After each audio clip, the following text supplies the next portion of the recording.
मोक्ष संन्यास योग नामक 18वां अध्याय। इस अध्याय में 78 श्लोक हैं। श्लोक 1 से 12 त्याग का विषय, 13 से 18 कर्मों के होने में सांख्य सिद्धांत का कथन, 19 से 40 तक तीनों गुणों के अनुसार ज्ञान, कर्म, कर्ता, बुद्धि, धृति और सुख के पृथक पृथक भेद।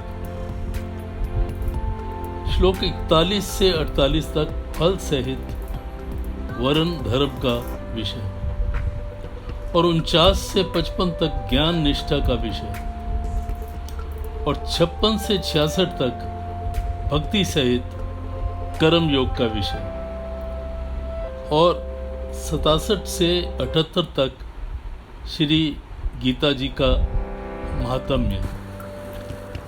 पहले श्लोक में अर्जुन बोले, हे महाबाहो, हे अंतर्यामिन, हे वसुदेव, मैं संन्यास और त्याग के तत्व को पृथक पृथक जानना चाहता हूँ।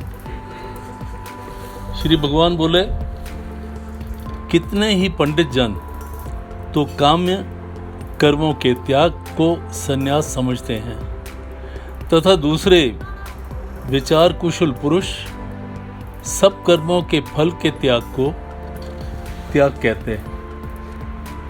कई एक विद्वान ऐसा कहते हैं कि कर्म मात्र दोष युक्त है, इसलिए त्यागने के योग्य है, और दूसरे विद्वान ये कहते हैं कि यज्ञ, दान, तप रूप कर्म त्यागने के योग्य नहीं है। हे पुरुष श्रेष्ठ अर्जुन, संन्यास और त्याग, इन दोनों से पहले त्याग के विषय में तू मेरा निश्चय सुन, क्योंकि त्याग सात्विक, राजस या तामस वेद से 3 प्रकार का कहा गया है। यज्ञ, दान और तप रूप कर्म त्याग करने के योग्य नहीं है, बल्कि वे तो अवश्य करने चाहिए, क्योंकि यज्ञ, दान और तप ये तीनों ही कर्म बुद्धिमान पुरुषों को पवित्र करने वाले होते हैं। इसलिए हे पार्थ, इन यज्ञ, दान और तप रूप कर्मों को तथा और भी संपूर्ण कर्तव्य कर्मों को आसक्ति और फलों का त्याग करके अवश्य करना चाहिए। यह मेरा निश्चय किया हुआ उत्तम मत है।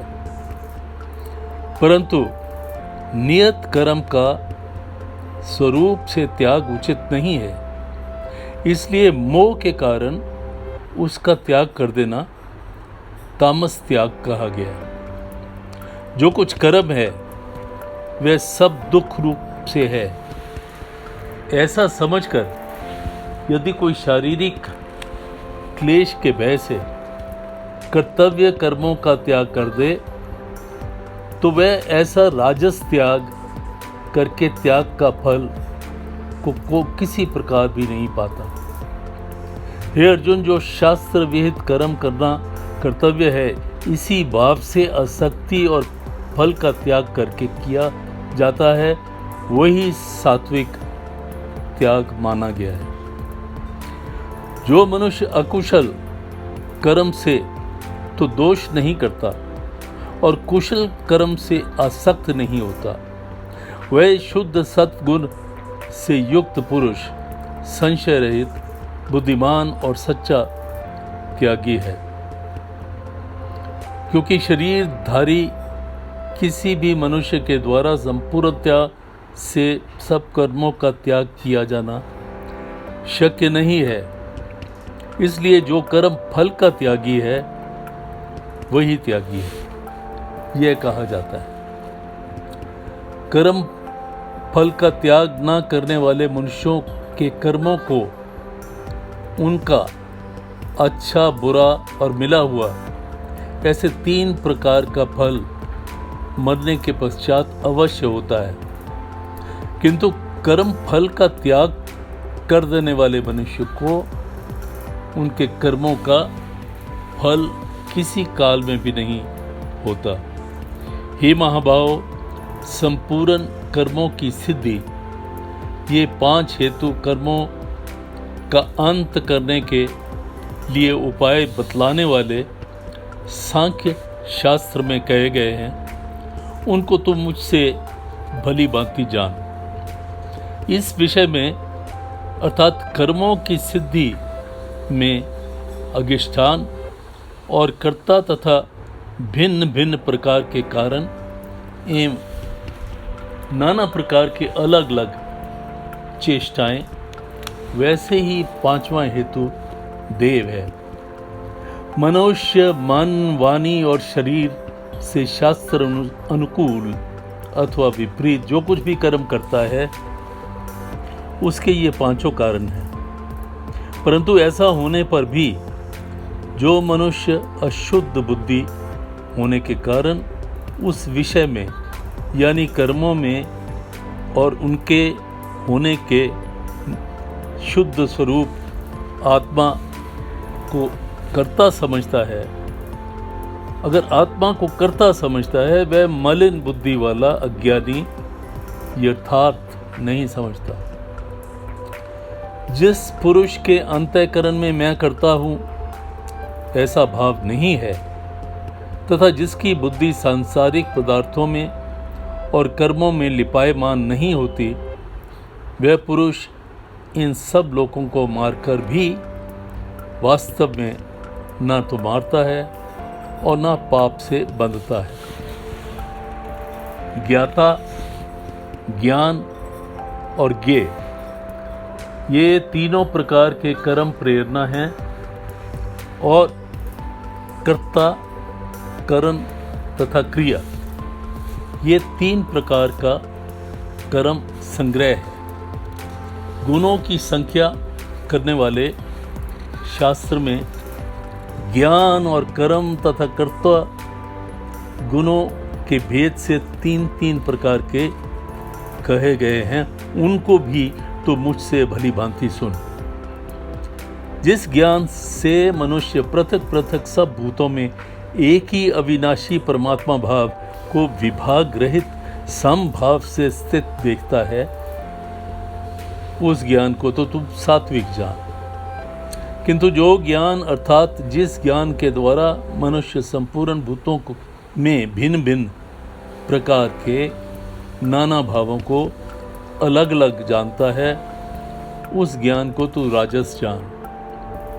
परंतु जो ज्ञान एक कार्य रूप शरीर में ही संपूर्ण सदृश आसक्त है और जो बिना युक्ति वाला तत्व अर्थ से रहित और तुच्छ है, वह तामस कहा गया है।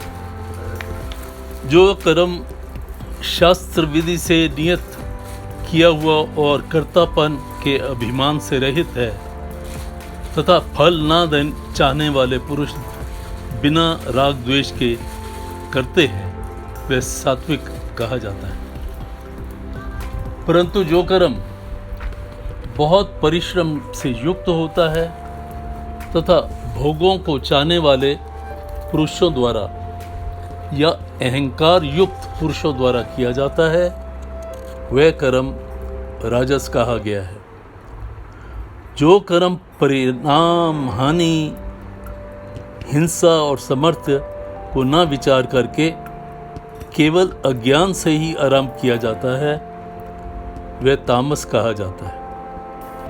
जो कर्ता संग रहित अहंकार से वचन न बोलने वाला, धैर्य और उत्साह से युक्त तथा कार्य के सिद्ध होने और न होने में हर्ष, शोक आदि विकारों से रहित है, वह सात्विक कहा जाता है। जो कर्ता आसक्ति से युक्त, कर्मों के फल को चाहने वाला और लोभी है तथा दूसरों को कष्ट देने वाले स्वभाव वाला है, अशुद्धाचारी है और हर्ष शोक में लिप्त है, वह राजस कहा गया है। जो कर्ता अयुक्त, शिक्षा से रहित, घमंडी, धूर्त और दूसरों को तंग करने वाला, उनकी जीविका का नाश करने वाला तथा शोक करने वाला, आलसी और दीर्घ सूत्री है, वह तामस करता कहा गया है। हे धनंजय, अब तो बुद्धि का और धृति का भी तीनों गुणों के अनुसार 3 प्रकार का भेद जो है वो मेरे द्वारा संपूर्ण से सुन। हे पार्थ, जो बुद्धि प्रवृत्ति मार्ग, निवृत्ति मार्ग को, कर्तव्य और अकर्तव्य, भय और अभय को, बंधन और मोक्ष को यथार्थ जानती है, वह बुद्धि सात्विकी है। हे पार्थ, मनुष्य जिस बुद्धि के द्वारा धर्म और अधर्म को तथा कर्तव्य और अकर्तव्य को भी यथार्थ नहीं जानता, वह बुद्धि राजसी है। हे अर्जुन, जो तमोगुण से घिरी हुई बुद्धि अधर्म को भी यह धर्म है ऐसा मान लेती है तथा इसी प्रकार अन्य संपूर्ण पदार्थों को भी विपरीत ही मान लेती है, वह बुद्धि तामसी है। हे पार्थ, जिस अभ्याचारिणी धर्म शक्ति से मनुष्य ध्यान योग के द्वारा मन, प्राण और इंद्रियों की क्रियाओं का उनको धारण करता है, वह धृति सात्विकी है।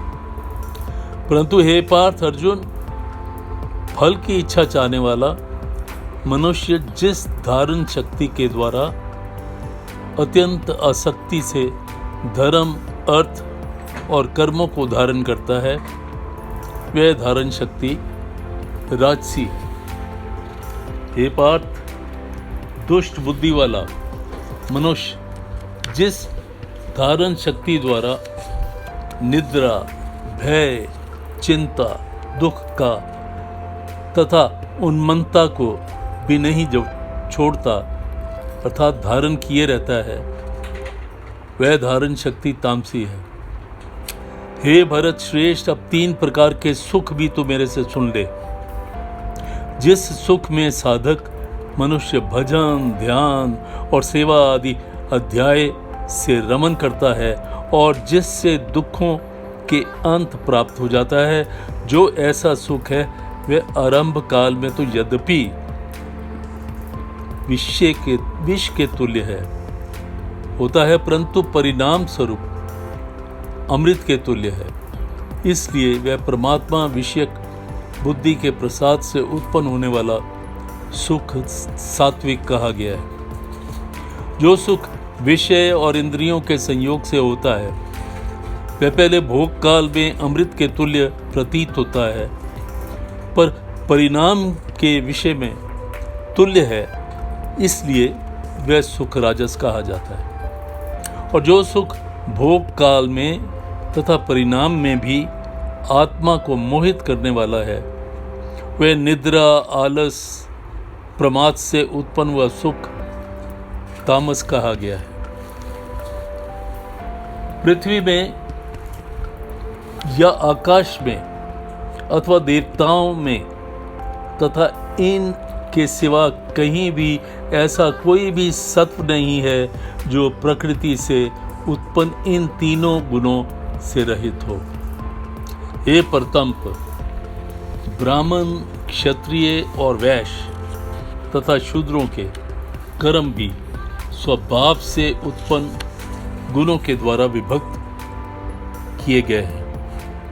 अंतःकरण का निग्रह करना, इंद्रियों का दमन करना, धर्म पालन के लिए कष्ट सहना, बाहर भीतर से शुद्ध रहना, दूसरों के अपराध को क्षमा करना, मन, इंद्रिय और शरीर को सरल रखना, वेद, शास्त्र, ईश्वर, परलोक आदि में श्रद्धा रखना, वेद शास्त्रों का अध्ययन, अध्यापन करना और परमात्मा के तत्व का अनुभव करना, ये सब के सभी ब्राह्मण के स्वाभाविक कर्म है। शूरवीरता, तेज, धैर्य, चतुरता, और युद्ध में न भागना, दान देना और स्वामी भाव, ये सब के सब ही क्षत्रिय के स्वाभाविक कर्म है। खेती, गोपालन और क्रय विक्रय रूप का व्यवहार ये वैश्य के स्वाभाविक कर्म हैं तथा सब वर्णों की सेवा करना शूद्र का भी स्वाभाविक कर्म है। अपने अपने स्वाभाविक कर्मों में तत्परता से लगा हुआ मनुष्य भगवत प्राप्ति रूप परम सिद्धि को प्राप्त हो जाता है। अपने स्वाभाविक कर्म में लगा हुआ मनुष्य जिस प्रकार कर्म करके परम सिद्धि को प्राप्त होता है, उस विधि को तू सुन। जिस परमेश्वर से संपूर्ण प्राणियों की उत्पत्ति हुई है और जिससे यह समस्त जगत व्याप्त है, उस परमेश्वर की अपने स्वाभाविक कर्मों द्वारा पूजा करके मनुष्य परम सिद्धि को प्राप्त हो जाता है। अच्छी प्रकार आचरण किए हुए दूसरे के धर्म से गुण रहित भी अपना धर्म श्रेष्ठ है, क्योंकि स्वभाव से नियत किए हुए स्वधर्म रूप कर्म को करता हुआ मनुष्य पाप को नहीं प्राप्त होता। अतएव हे कुंती पुत्र, दोष युक्त होने पर भी सहज कर्म को नहीं त्यागना चाहिए, क्योंकि धुएं से अग्नि की भांति सभी कर्म किसी न किसी दोष से युक्त हैं। सर्वत्र आसक्ति रहित बुद्धि वाला पुरुष, स्पृहा रहित और जीते हुए अंतःकरण वाला पुरुष सांख्य योग के द्वारा उस परम नैष्कर्म्य सिद्धि को प्राप्त होता है, जो कि ज्ञान योगी परिनिष्ठा उस नैष्कर्म्य सिद्धि को जिस प्रकार से प्राप्त होकर मनुष्य ब्रह्म को प्राप्त होता है, उस प्रकार को हे कुंती पुत्र तू संक्षेप में मुझसे समझ। विशुद्ध बुद्धि से युक्त तथा हल्का सात्विक और नियमित भोजन करना और ऐसे भोजन करने वाले शब्द आदि विषयों का त्याग करके एकांत में शुद्ध देश का सेवन करने वाले, सात्विक धारण शक्ति के द्वारा अंतःकरण और इंद्रियों का संयम करके मन, वाणी और शरीर को वश में कर लेने वाला, राग द्वेष को सर्वदा नष्ट करने वाला, भली भांति वैराग्य का आश्रय लेने वाला तथा अहंकार, बल, घमंड, काम, क्रोध और परिग्रह का त्याग करके निरंतर ध्यान योग के परायण रहने वाला, ममता रहित और शांति युक्त पुरुष सच्चिदानंद घन ब्रह्म में अभिन्न भाव से स्थित होने वाला, उसी का वो पात्र होता है। फिर वह सच्चिदानंद घन ब्रह्म में एक ही भाव से स्थित प्रसन्न मन वाला योगी न तो किसी के लिए शोक करता है और न किसी के लिए आकांक्षा ही करता है। ऐसा समस्त प्राणियों में समभाव वाला योगी मेरी पराभक्ति को प्राप्त हो जाता है। जब पराभक्ति द्वारा वह मुख परमात्मा को जो मैं हूँ और जितना हूँ ठीक वैसा का वैसा तत्व से जान लेता है, तब वह भक्ति से मुझको तत्व से जानकर तत्काल ही मुझ में प्रविष्ट हो जाता है। मेरे परायण हुआ कर्म योगी तो संपूर्ण कर्मों को सदा करता हुआ भी मेरी कृपा से सनातन अविनाशी परम पद को प्राप्त हो जाता है। सब कर्मों को मन से मुझको अर्पण करके तथा समबुद्धि योग से अवलंबन करके मेरे परायण और निरंतर मुझ में ही चित्त वाला हो। उपयुक्त प्रकार से मुझ में चित्त वाला होकर तो मेरी कृपा से समस्त संकटों को अनायास ही पार कर जाएगा। और यदि अहंकार के कारण मेरे वचनों को ना सुनेगा तो नष्ट हो जाएगा, अर्थात परमार्थ से भ्रष्ट हो जाएगा। जो तू अहंकार का आश्रय लेकर यह मान रहा है कि मैं युद्ध नहीं करूंगा, तो यह तेरा निश्चय मिथ्या है, क्योंकि तेरा स्वभाव तुझे जबरदस्ती युद्ध में लगा देगा। हे कुंती पुत्र, जिस कर्म को तू मोह के कारण करना नहीं चाहता, उसको भी तू अपने पूर्वकृत स्वाभाविक कर्म से बंधा हुआ परवश होकर करेगा। हे अर्जुन, शरीर रूप यंत्र में आरूढ़ हुए संपूर्ण प्राणियों के अंतर्यामी परमेश्वर अपनी माया से उसके कर्मों के अनुसार भ्रमण कराता है। सब प्राणियों के हृदय में वो स्थित है। हे भारत, तू सब प्रकार से उस परमेश्वर की ही शरण में जा। उस परमात्मा की कृपा से तू परम शांति को प्राप्त होगा, सनातन परम धाम को प्राप्त होगा। इस प्रकार यह गोपनीय से भी अति गोपनीय ज्ञान मैंने तुझे कह दिया है। अब तू इस रहस्य युक्त ज्ञान को पूर्णतया भली भांति विचार करके जैसा चाहता है वैसा ही कर।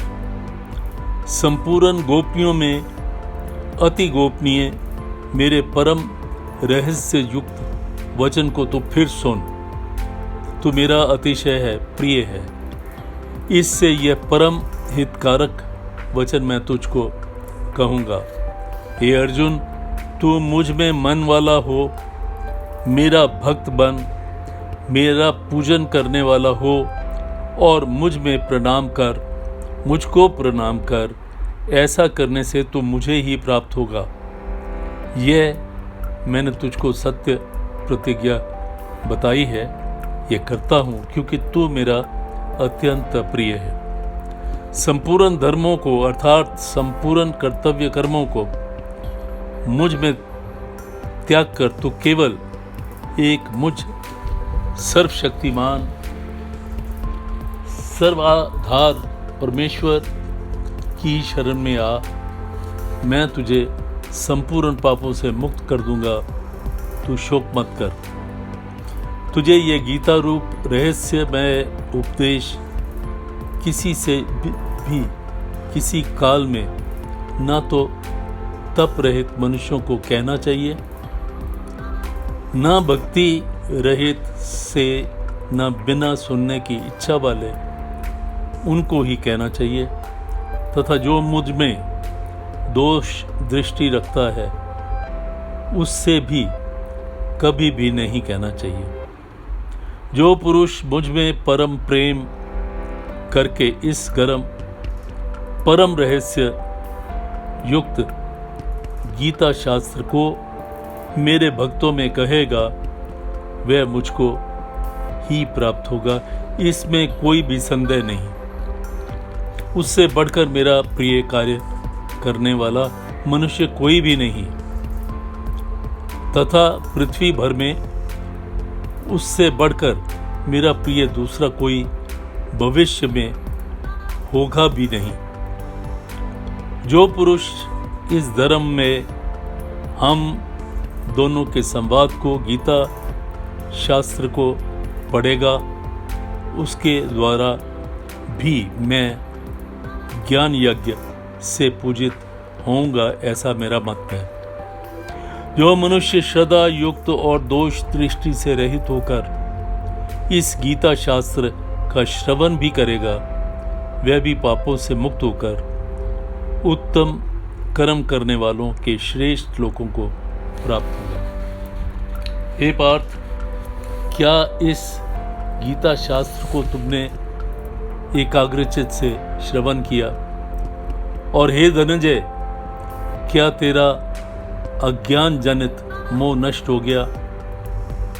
अर्जुन बोले, हे अच्युत, आपकी कृपा से मेरा मोह नष्ट हो गया है और मैंने स्मृति वापस प्राप्त कर ली है। अब मैं संशय रहित हो गया हूँ और स्थित हूँ, अर्थात आपकी आज्ञा का पालन करूँगा। संजय बोले, इस प्रकार मैंने श्री वासुदेव को और महात्मा अर्जुन के इस अद्भुत रहस्य युक्त रोमांच कारक संवाद को सुना। श्री व्यास जी की कृपा से दिव्य दृष्टि पाकर मैंने इस परम गोपनीय योग को अर्जुन के प्रति कहते हुए स्वयं योगेश्वर भगवान श्री कृष्ण से प्रत्यक्ष सुना है। हे राजन, भगवान श्री कृष्ण और अर्जुन से इस रहस्य युक्त कल्याणकारक और अद्भुत संवाद को पुनः पुनः स्मरण करके मैं बार बार हर्षित हो रहा हूँ।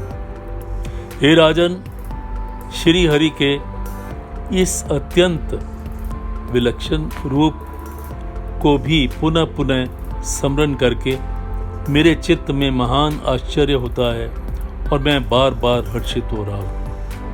हे राजन, जहाँ योगेश्वर भगवान श्री कृष्ण है और जहाँ गांडीव धनुषधारी अर्जुन है, वहीं पर श्री विजय विभूति और अचल नीति है, ऐसा मेरा मत है।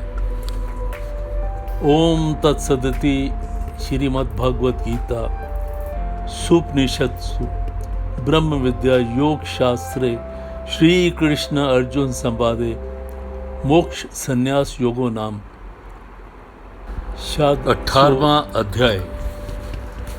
हरि ओम तत्सत, हरि ओम तत्सत, हरि ओम तत्सत।